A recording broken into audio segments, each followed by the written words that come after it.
Matchup TV. Welcome back. Welcome back. It's another week, another jam-packed episode. Yeah, Now, Shakunjan. you know, finally we're speaking about something that everyone is happy about. You know, the team that everyone loves. You know, It's South African players. Mureki. That's the team. No one can disagree about this one. Everyone loves them. You know. Yeah, man. Welcome back. Today we're talking Rugby World Cup selections, and Rugby World Cup in terms of who has the ability to push it to the end. So yeah, let's go.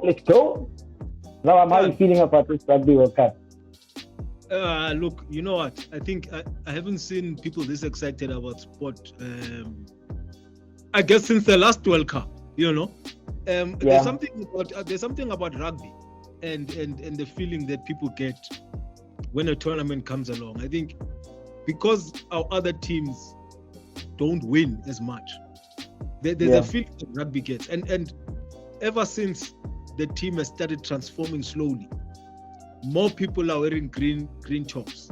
People from all walks of life are wearing green tops. So I think that's the mood, man. The mood in the kind I've seen in the last couple of weeks. People are just very happy. But also, we need to give props to the Rugby Union of South Africa. South African Rugby Union. The accessibility to the box has changed dramatically over the last 5 years. I mean, since the last World Cup, then to show like people from different walks of life. You're starting to even hear. I could have a rugby conversation and speaking rugby, not just like literally. I don't like when we play a person like this in this position, etc. From with a kid who literally just goes to a township school where rugby is just only being introduced as their sporting code, etc. So I love the fact that there's accessibility to the national team, and also I'm loving the dynamism in our approach and play. I've seen Zandilistics work in the back line. We're starting to keep the ball a bit more.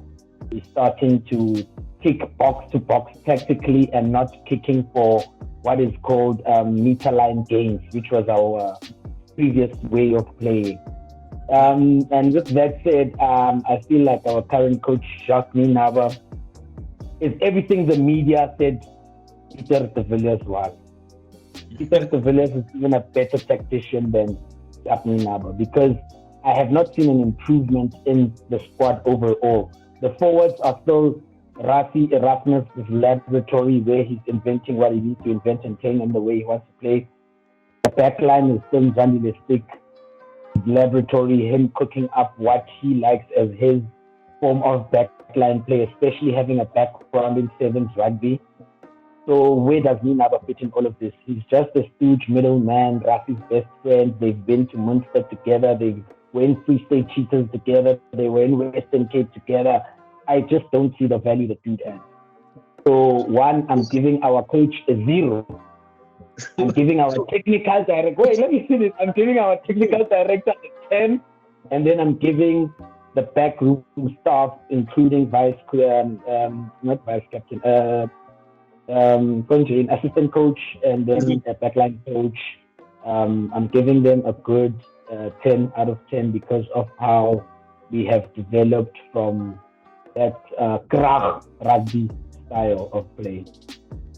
So if I'm hearing you correctly, you are saying he's an assistant coach on a head coach salary, and then the technical director is still the coach. If I'm hearing exactly that. Exactly, okay. You summed it up correctly. It's like Rassie hired his younger brother and put him on the salary of the coach, but he just put him there because it's his younger brother. And that's the only qualm I have right now with our system. The nepotism of overlooking certain skill sets. I think Minaba is a scam, and he's going to break a lot of South African hearts this World Cup. Yeah. But I mean, looking at the dynamic you're speaking about now, do you think he might not be saved by the backroom staff? In the sense that, because now you know almost that after the World Cup he's going back to Ireland to earn big money, right? So he's set. I mean, you've even heard the way he speaks, you know. He's almost like saying, you know what, guys, hey, we don't care. He's nonchalant. Exactly, he's nonchalant. Man, soft, you know? He's Like, nonchalant, yes. He says, no, our players, if they are older, they are slower, but they are wiser. I don't like those words. That's almost, I can say that, but you can say. That's him saying, I'm going to keep the core of the squad I like. Yeah. But the problem with this, it unfolds in a very topical but controversial way. There's a form of Rassie still having, like, he's the string puller. So to a certain extent, it's still Rassie's calls on keeping certain players there. Oh no, definitely. And I mean, look, Jacqueline, all he has to do is be loyal. You know, he doesn't have to say much. He can assume the assistant coach role. Like I keep saying, but with bigger money. You know. Yeah. Okay, less responsibility. For argument's sake, let's say he demoted him tomorrow. No, you know, Jack, you couldn't cut it as a head coach. Just go back to being my assistant. You know, what difference would it make? Yeah. You know, just that it's just that now Jack is in the firing line. You know what? I took some heat in the last World Cup, but I happened to win it. You would now take the bullets now to earn that big salary. You're already going to Ireland afterwards, you know. So that setup is, you know, money for players. Let's go back to the positive of wanting to start this conversation. Yeah. First things first, this is South Africa's most reliable sporting coach. Yes. So the mood of the country always lightens up when these guys play or go play international rugby or tournaments. I mean, they whooped the Boks a week ago or so, something like that. I mean, they whooped the All Blacks. That's what I meant to say. Yes. I mean, it was like 24-0 already in the first 30 minutes of the first half. They look like they're playing dynamically. They look like they can interchange between using the forwards in terms of like rucks, mauls, and they know how to run with ball in hand. We've seen some great selections in people like especially the I know this term is now being used, like players with the X factor, but Willie Leroux hasn't had that for 3-4 years, so they need to take that away from him. But X factor players, Damian Willems, Mani Libok, but Mani needs to work on his conversion rate kicking. I don't like his conversions. He needs to convert better. Keenan Moody might be, depending on if he gets into play, he might be the young player of the tournament. Young player of the tournament. Magazole as well. You still have your Cheslin, who's like Mr. Reliable. And then there's a new winger on the left as well. If I'm not mistaken, what's his name now? You've mentioned Arendse, you've mentioned... No, I mentioned Willem, Kirtley Arendse. Kirtley. Yeah. No, so, man, man. I hear all of that, you know. Like you mentioned Willie Leroux. And whatever, you know. I get it, he's old, he's an old head. They like those things. Justin Colby, for me, this should be the World Cup they're unleashing. He's been playing in Europe all these years. He's been France. You know what I'm saying? He's a cult hero that side. I think if they do anything for me, they must just unleash Cheslin Colby onto those fields. So you think Cheslin would be like our Brian Habana of 2007, or they should mold it like that? Build the team around that. Like, remember when we went to when we won 2007, Jake White knew like his forward pack, but he made sure that his back line, when it goes to the back, make sure that Tiristis, Jacques Fourie, Percy Montgomery are protecting the space, so Habana is just always in the running space. I think, you know what? Libok, if Libok does what he does in the URC, they let him do that. tell him, this World Cup is yours. Run wild. We have the forwards to protect our backline, man. You know what I mean? So give Libbok the platform to just express himself. And let Cheslin Colby do what he does best. You know what I mean? This thing now of you pick a guy because he knows how to express himself. And then you pick him and tell him, no, just calm down. These are the symptoms of what's happening to Manie Libbok now. That's my okay, I hear you. So there's the limitation in the forms played. Okay, maybe he's being overcoached. That's how you see it. Hey man, if you're gonna pick me for what you pick me for. You know what I mean? Don't now say, imagine now,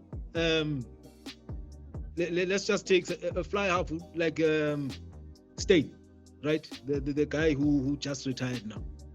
Francois. Yes. So now you say to him, no, Morne Steyn. Oh, right? Morne. Remember Francois was the utility back, so he could also play that position. That's why I was trying to find out which Steyn you're referring to. Yeah. So you tell Morne Steyn, you know what, my friend? I don't want you to kick the ball at all. I want you to dance. You know? I want you to mesmerize the 10 color vibes. Be the playmaker. Yeah, no, you tell Steyn, no, you know, I don't want that ball to touch your feet. I want you to dance. You'll see a very different person. So you pick him for what he knows best.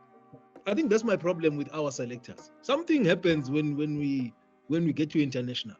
So now you're gonna look at Manie Libbok and think, actually he's a lousy player. No, man. It's because you're not allowing him to do what he does. That's the problem. You know? So what are you giving the squad that's gone to France? The selection of the squad, not the selection of we'll get now to the team that's playing the first game, and then we'll wrap up with chances of who might succeed at this World Cup. No, man, I like the squad.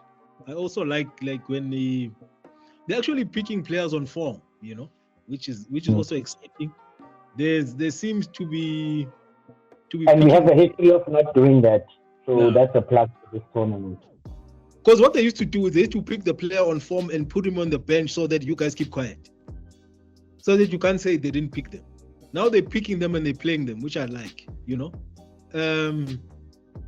I also like that it seems like the people who can cause a bit of a circus aren't in the team, So for example, our friend Yankees, it's too much, you know what I mean? I like him as a player, but the problem was that his off-field antics, drama followed him everywhere. And it was also affecting his game, So now, at least before we could say, there's chaos, but he's performing. Now we can't even say that. So I like the fact that he left him behind. Smoo also potentially could have been a bit of a mess at the World Cup. So all the guys that he picked are in the right headspace for now. You know what I mean? I don't see people who are mavericks in terms of their personal lives in this team. You know what I mean? So I like that. I like the youngsters who are coming through. Relieved that Sia picked up a bit of form at the moment. So yeah, but it was also, what was brave of him, I think, is to pick Umakazole. Because if you're all being honest, at the time of being picked, he wasn't at his best. You know what I mean? But there was media pressure that they are better players than Umakazole. I like that. I like the fact that he stuck to his guns. I think that guy is for the big stage, man. You know what I mean? You don't need to tell him twice. You know what I mean? In football colloquial terms, he's a clutch player. When you need to hit the brakes, or when you need to go, he's the clutch. And he looks like the type of guy, If you are sitting in a room full of people and you tell him he's cock, he'll give you 3 tries that day to show you that actually. Okay. Selection-wise, it's good, man. The selection, I have no problems, honestly. I just hope, like you were saying, some players are not going to be picked to be put on the bench. I don't feel like the Damien Allende Jesse Creel partnership is something we should be persisting with. Oh, wait. There, you see those two. Hey, don't take me there. But I want to address that one when we talk about the selection of the Scotland squad. I would give them 7.5, simply based on the fact that when it comes to the bench split, we all know they're still going to do that bomb squad. And then that's just going to kind of like kill the excitement of some of our backs who could come in and finish off games. So, yeah, but I'm happy. I mean, Andre Pollard for me was neither here nor there, but they just took him just in case. But I think if Mani can have a first good game, he's going to play till the semis. And, okay, yeah, then we'll pick this up why I said semis. So, yeah, that's my rating. Springboks versus Scotland first game, and that's happening Sunday the 11th at 17:45, if I'm not mistaken. By the time we drop this, I think you guys will have seen that game and you will know the results of that game. But that selection of the squad is basically our traditional first 15, just maybe with the replacement of swapping Chelslin and Kirtley around. Chelslin went from right to left, and then Magazole drops to the bench. Yeah. Oh, and Billy Leroux drops to the bench. Damien Williams is playing 15. Nonsense. Absolute nonsense. Hey, man. I keep telling people, Cheslin Colby must play at 15. He must play every game unless something is happening, unless he's concussed, unless he's injured. He must play at 15. He's playing on fields. He might as well be playing on fields he grew up on. If you watched the European season and you catch some of his games, you'll see what I'm talking about. I think the problem is that people weren't seeing him week in, week out. You know what I mean? But it's okay. But what I'm saying is they're gonna regret this thing. You know? I mean, look, think about this. Let me interject before you lose yourself. You know what he wanted to do? He wanted to have playing wingers in the form of Uchevlin, Kirtley, especially because they are ball-carrying wingers. They love the ball. They love to run with the ball. But the problem is his center pairing. They like to hog the ball. They don't pass. Uti Elende plays like he's a forward. He wants to make gaining runs. Uchaisana nabantu. Jesse Creel still thinks he's playing in Pretoria, where everything is Mandakrach versus Mandakrach. Yeah, so that's my but I can understand the thinking from a sense of we playing Scotland, one of the strongest and hardest tackling teams of the Northern Hemisphere. I get their thinking, but the execution might be flawed in the sense of they could have curtailed it by bringing maybe instead of a 6-2 split, do a 5-3 split on the bench, and then when about Kanan Moody, like maybe a Kanan Moody at 13, Magazole at 11, Whitley Arons at 14, and then Cheslin at 15. Then you can put in like a Vili Leroux or a Damien Willemse at on the bench, and then you can put in your Allende and your Jesse Creel to kill the game in the end and soak in the pressure kind of thing. Because obviously you need to protect people like Kirtley and Kanan. They're still young, first World Cup. They might be overwhelmed by the stage, have a few bad moments, and the game could derail. So that's where my thinking is. But that squad selection not me upset. The game against Scotland, the selection marked me absent. I don't want to talk about it. I feel like the back line was just reshuffled to field their tried and tested favorites. We have enough props on the field. You know what I'm saying? We have enough props. So those two at number 12 and 13, it's not a scrum. They must leave them on the bench. We already have enough props on the field. You know what I'm saying? So these two guys, Jesse Kriel and his body, you can put them in the last 10 minutes. Exactly. So in the play. Look, you have Frank Malherbe is a ball carrier. You have even Etterberg, ball carrier. Frank Mostert, ball carrier. Sia, beast of a carrier. Peter Steff, beast of a carrier. Jasper Viers, beast of a carrier. You have 5 carriers and then maybe one ball hunter in Malcolm Marx.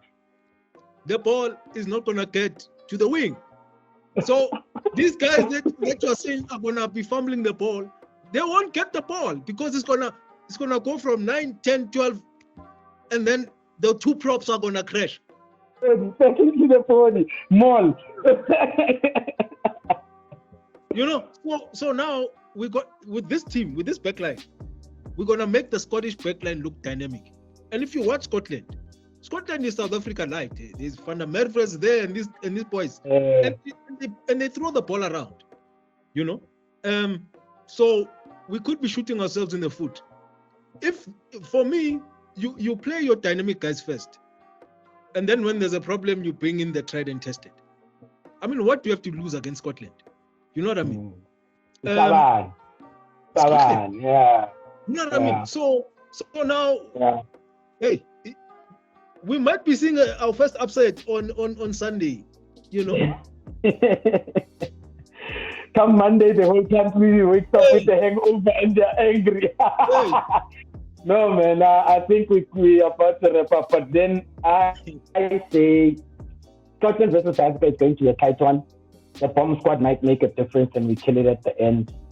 But if we get rid of Scotland, I don't foresee us struggling. And then our pathway to the semis is clear. But I doubt we are going to beat either France or All Blacks. So I don't see us retaining our World Cup. That's my World Cup prediction. The winners are going to be between New Zealand and France, simply based on the French are playing. I don't know what kind of rugby it's called, man. It's not even the All Blacks didn't play that kind of rugby. It's like watching an orchestra, rather, but on a rugby field. And they have some youngsters who are not taken aback by history. The histrionics of French rugby it hasn't got to them. So I think they're playing with the freedom and knowing it's a home tournament. It's giving me 1998 France World Cup vibes, the Football World Cup vibes. Like the team is underrated, the coach is underrated, but if you look at their performances over the past 12 months, they are the team to beat in the Northern Hemisphere. You know what's lucky? The All Blacks are lucky that Romain Intermark is injured. That 9-10 combination with Intermark at 10, I would have told you now that New Zealand was going to get pummeled today, on Friday. A double-digit scoreline of over 40. 35-3, because that combo, and then you include those South Africans there in the forward pack, and you know. Yeah. They're lucky that number 10 is injured, you know. And there's a crisis in the New Zealand forward pack. I don't know whether they're trying to find an identity or they've forgotten how to scrum, but Konite off. You know what I like actually about this World Cup? I think for entertainment's sake, you know, Eddie Jones. I'm waiting for him to do something wild to someone. You know, I'd like to see Australia there in the later stages.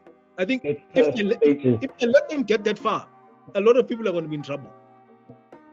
Bro, but one thing I have to tell you, and I won't even mince my words on this. New Zealand knows how to play World Cup rugby. They can come in after a terrible couple of years and still make it to the final. It's almost like it's a God-given gift of playing tournament rugby. It's literally 7 games, bro. It's 7 games. And they can play the first 2 in year 1. And from game 3, so that's my fear of New Zealand. Then with South Africa, the problem is that we want to start on gear 0 and pick up gear per game. Game 1, Game 2, Game 2, Canada Game 2, Game 3, Canada Game 4. You know, I know there's a saying peaking at the right time, but sometimes you need to be at Gear 3 or 4 around Game 2, Game 3, because when you get that wake-up call, it happens on the pitch, and within that 80 minutes, you resolve it. Not that now, like the one cup we won where we made history by losing the first game. We don't need that drama. We don't need that drama. No, but that's our nature. We like drama. You know, you'll see. If Scotland beats us, people are going to get more hyped. This is what happened last time. You know what's going to happen here? If we lose a match and another one, we're like, no, South Africans are history makers. Hey, not this time. We need to pummel everyone in our way. Exactly. And we must win with big scores because we do have an aging squad. This is something that people... Yeah, we need to be more clinical. You need to be more clinical. Take for granted. So, this is why I keep saying, play with the youngsters because they have energy, they are fresh. And then bring the toppies to wrap it up. And that game temperament will come in handy. Yeah. You know? Yeah. No, bro, I mean, that's my prediction for the World Cup. And in terms of the Northern versus Southern Hemisphere dominance, I feel like Argentina and France are going to surprise. Those are the most improved teams from both hemispheres. I feel like there's going to be big surprises and big performances from those two teams. I know you love Eddie Jones or you want him to do well, but Australia are in a mess right now. But funny enough, Steve Hansen, New Zealand's most successful World Cup winning coach, is actually a consultant for Australia right now. He's not in camp with them, but like he has like online sessions and blah blah blah. He's currently he's helping Eddie. And remember, that's what Jake White did with Eddie in 2007. The consultancy gig is being taken for granted, but it works. I mean, we did it with Matt Proudfoot from England in 2019 World Cup when he was forward coach. So consultancy is a big thing in rugby right now. And Tivilliers, the French guy, was our consultant when we were there. You know what I mean? So he's consulting Scotland now with their scrum. You know what I mean? So these consultants are secret weapons. Yeah. And I'm saying, I'm going to say it again. Eddie Jones, watch. You should have keep someone behind. Hey, I'm not leaving that man. I saw they were interviewing they were in camp with the All Blacks. They asked this guy, so where do you think Steve Hansen is now? And he's like, I don't know. They're like, hey, he's in the Wallaby camp. And showing He couldn't answer. So because I mean, look, jokes aside, Steve Hansen is a rugby man through and through, you know, and he knows the game. So now you have this guy who probably knows, you know, in terms of his rugby mind, Eddie Jones is one of the best. And then you have this guy who's had time to relax and just watch rugby, you know. So it's going to be an interesting combo, you know. I think this World Cup, I hope it brings up a lot of upsets, just to rock the boat. Yeah. Man, and I wish the Polynesians all the best. The World Cup without like Samoa being at their best, Fiji being at their best, Tonga being at their best, it's a boring World Cup. We need one of those guys to just like one up like one of the big six in terms of like the Northern Hemisphere dudes, because the Northern Hemisphere doesn't really respect the Polynesians. South, we know how good they are. We know how strong they are because you've seen some convert their nationalities to play for New Zealand, Australia, etc. So I wish the Polynesians all the best. Yeah, because I like what Fiji did, man, to England just the other day. They must continue. They must continue in that spirit. Yeah, bro. Yeah, no. Let's wrap it up. What are your predictions? I've already predicted. No, look, I think I would like. It's a tough one, you know, because obviously now, if I want France to be advanced, it would mean either us or Yeah. you know. So, It's a tough one, man. But look, I hope we make it as far as possible. But if we don't do what I said, they keep these topics and these props. We're going home earlier. We're gonna go home early. If they keep this, if they keep their friends, they must stop with this thing. You play your brass. No, we're trying to win a World Cup again here. You'll play brass in championship round. So I think selection will be very key for us to get to the next level. Because if we don't meet New Zealand, and they're in the same vein that you are saying, if we meet them in a clinical vein, they're at the front. Hey, I fear for the West, So I don't know. But look, hopefully we make it as far as possible. And I'd like to see Australia towards the end. I want to see how far they go. That's a waste of a prediction, bro. Take that back. That's a waste of a prediction. Take that back. Somali Island, Australia, bro. Nah, don't do it. Okay, bro. Can I tell you something? Ireland, Wales. What? I like what I'm doing. I'll even throw in a Polynesian country there to go in the knockout stages before the ones you've mentioned. Don't tell me about Argentina, man. Look. Don't tell me about those people. Ireland, Wales, they must just enjoy watching the World Cup like everyone else, like us. Just watch, enjoy the game. This World Cup is gonna throw off a few people. That's all I'm saying. All right, If I was a betting man, No, this talk was crap. Stephen wasted my time. Matchup TV, thank you for tuning in, guys. Like, subscribe, comment. We'll put a poll on this. We'd like to know how you feel or who you think will win the World Cup and what are South Africa's chances. Sure. So yeah, man, we'll see each other on the next one, probably reviewing our predictions, of which I don't look forward to. Hey, no, what?